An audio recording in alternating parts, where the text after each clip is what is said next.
In the north of the enclave, Palestinian forces were able to regain their strength and became active in several parts of Gaza at once.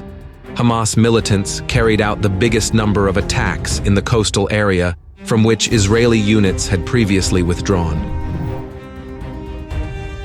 The Israeli Air Force continues its massive bombardment of residential areas in the suburbs and the capital of the enclave. A series of strikes hit the ruins of the Al-Judaidah neighborhood, where the presence of Palestinian militias has also been re-established. The situation in the central part of the enclave remains unchanged. The Palestinians have only enough forces for rare sorties, and the Israelis are not trying to advance.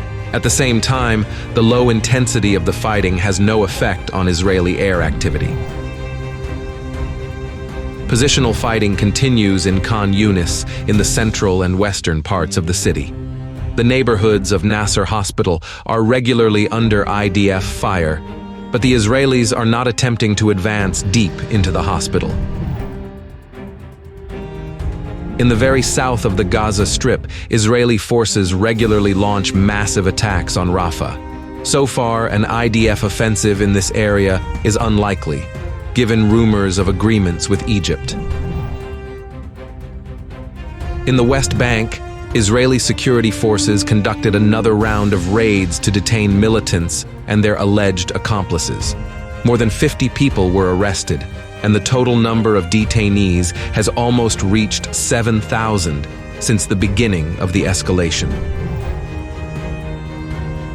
At the same time, a series of shootings took place in the Tubas refugee camps, where local militants attacked a convoy of Israeli armored vehicles. And in Tulkarm, Israelis blew up a residential building when 3 terrorists tried to barricade themselves in it. Low-intensity strikes continue to be exchanged along the Israeli-Lebanese border. One of the Hezbollah strikes hit a military facility in Kiryat Shimona, injuring 3 soldiers.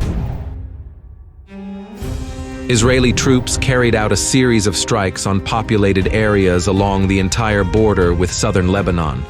3 people were injured in a drone attack in Qiyam.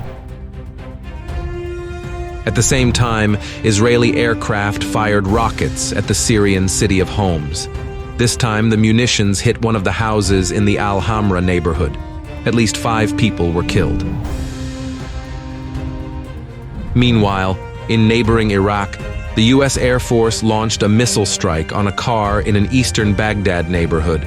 3 people were killed, including Abu Bakr al-Sadi, a leader of the pro-Iranian group Kataib Hezbollah. In the Red Sea region, the United States-British coalition again fired missiles into Yemeni territory. A series of explosions took place in Sa'ada and Al-Hudaydah provinces, but the consequences of the raid remain unknown.